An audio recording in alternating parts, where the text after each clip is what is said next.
Imagine holding a loaded gun in your hand, with the finger on the trigger, except the gun is your own heart, and the trigger is vengeance. How far would you go to hurt the one who hurt you? Today, we're going deeper than that cliché. We'll explore why the real battlefield is inside you, and why silence can dismantle them faster than shouting ever could. I'll show you this through stories of betrayal and triumph, hidden psychological truths, and a powerful blueprint you can use right now. Stay with me, because what you're about to discover could change the way you respond to hurt forever. Let me ask you something. What's the most powerful way to destroy someone who hurt you without ever saying a word?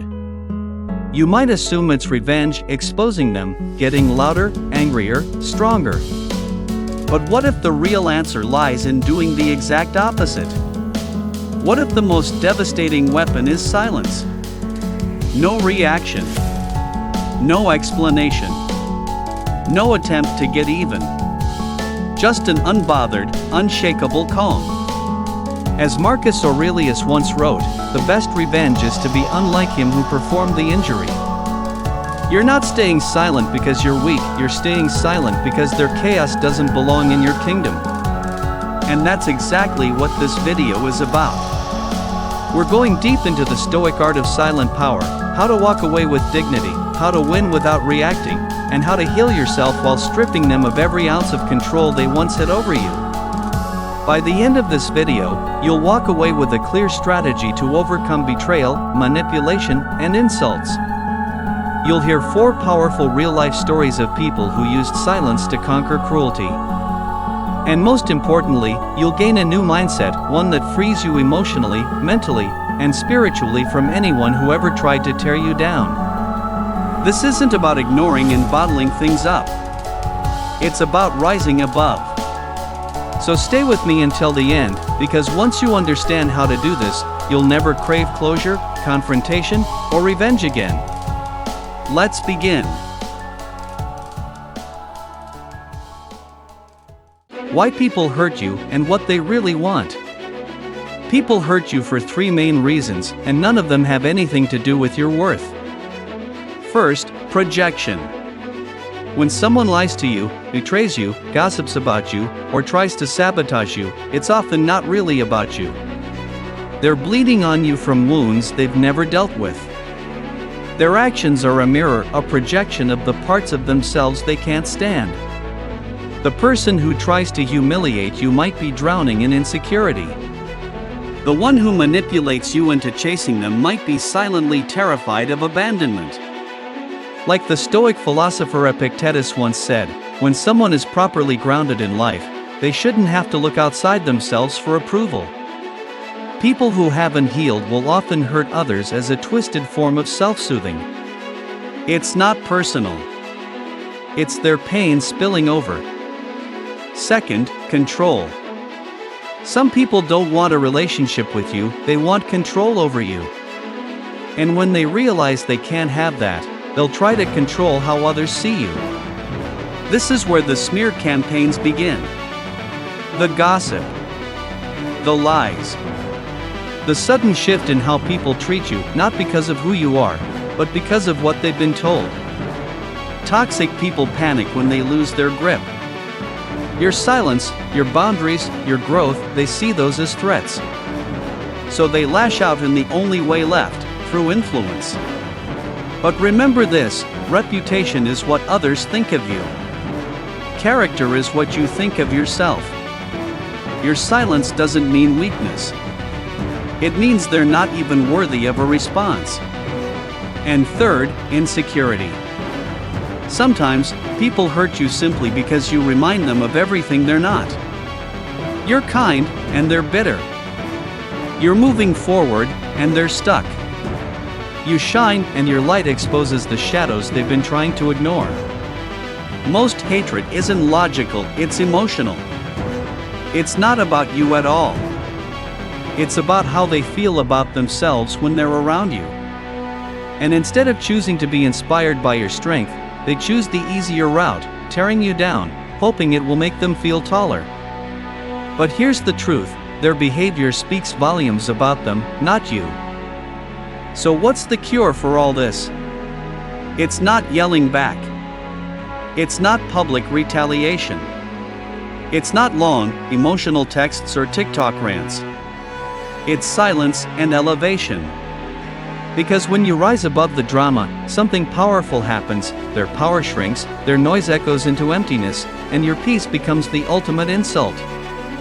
Think about this, you don't owe anyone a performance of pain just to prove you were hurt.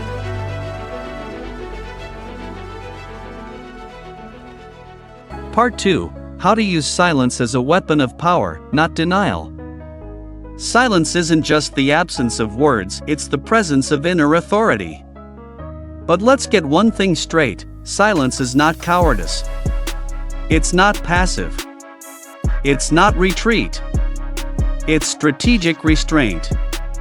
Like a warrior who chooses when to strike, not out of fear, but out of wisdom. In Stoic philosophy, silence is a discipline. It's not about hiding pain, it's about mastering it. Because when you say nothing, you're actually saying everything that matters to yourself. Let's break this down into 4 key mindsets that turn silence into real power. First, silence signals strength. When someone disrespects you, insults you, or tries to bait you, and you stay quiet, that doesn't mean you're weak. It means you're above it.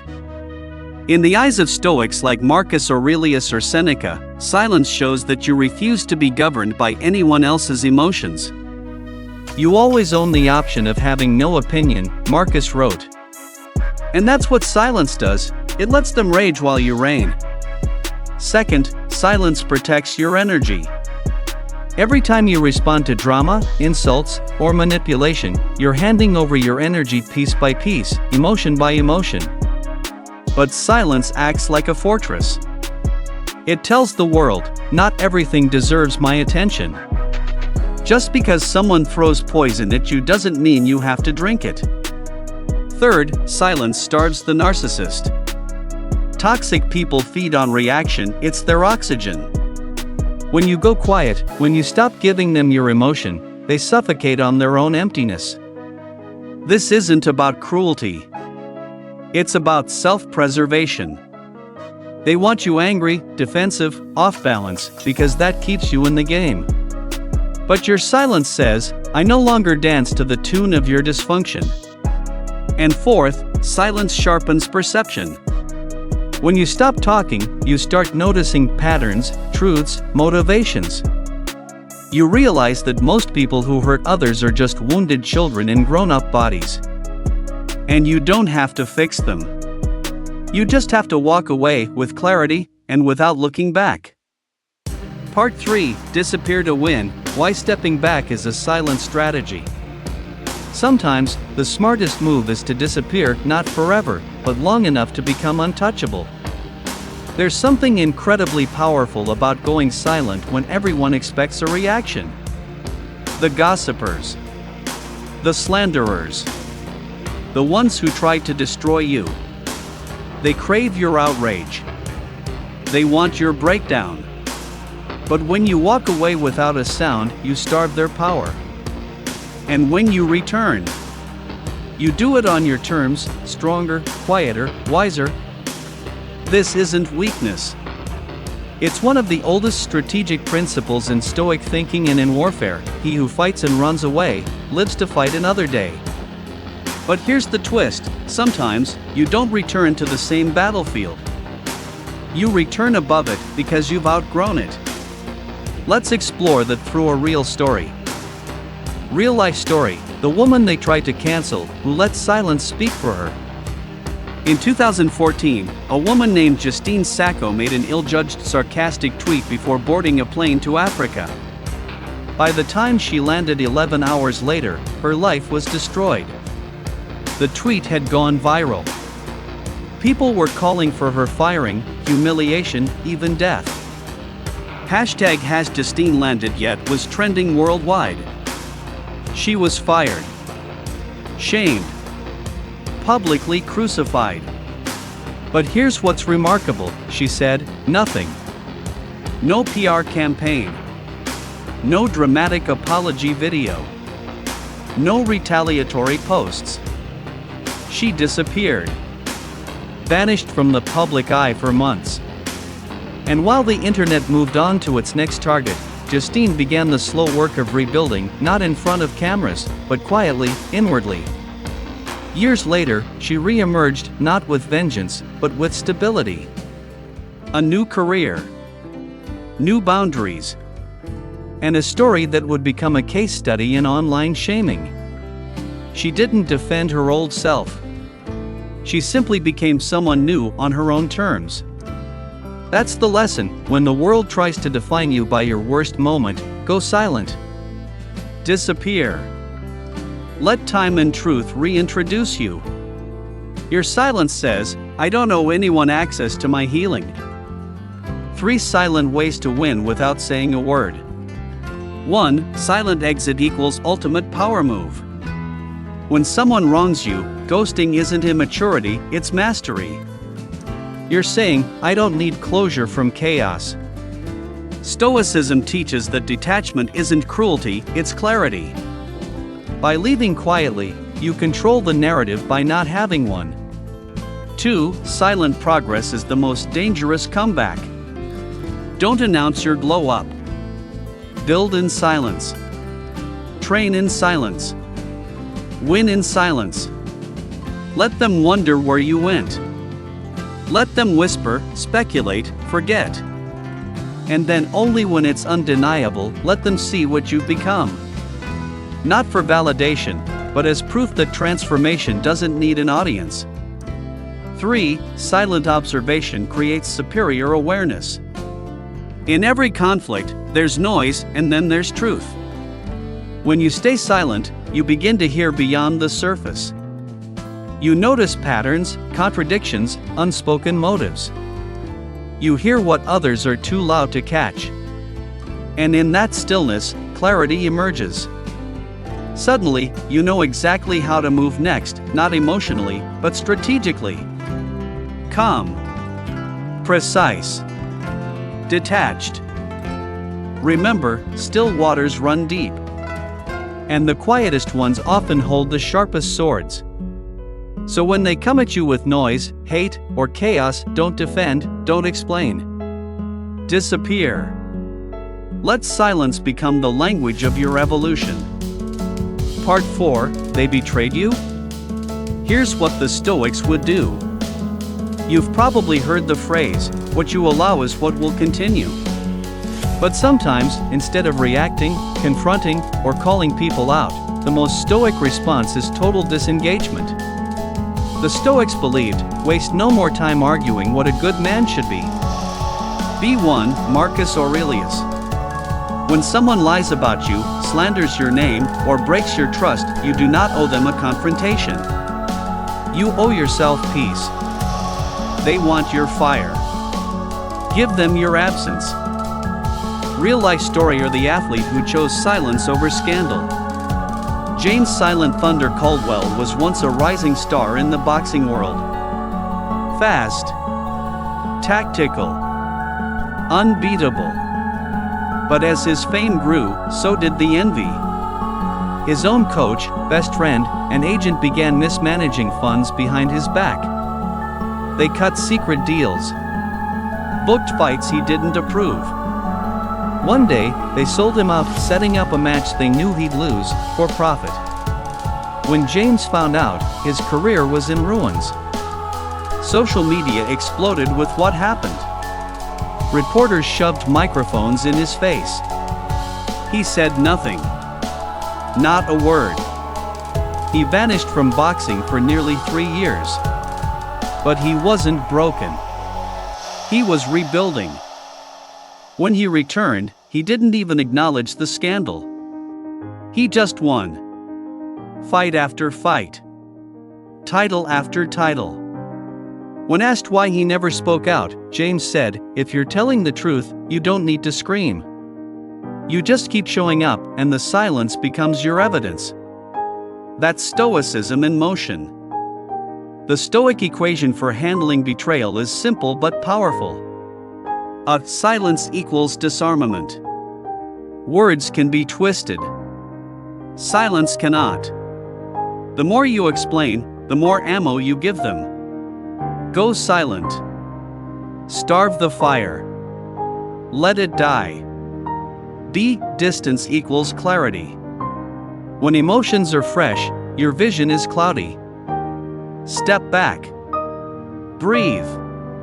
Time doesn't heal everything, but it shows you what's worth healing. See, action equals the ultimate response. Don't waste energy proving anything. Just live better. Nothing unsettles a betrayer more than watching you thrive in silence. What Marcus Aurelius did when betrayed shows the strength of Stoic leadership. Even emperors faced betrayal. Marcus Aurelius faced conspiracies, his own generals and senators plotting behind his back. But he didn't unleash fury. He journaled. He meditated. He reminded himself, the best revenge is to be unlike him who performed the injury.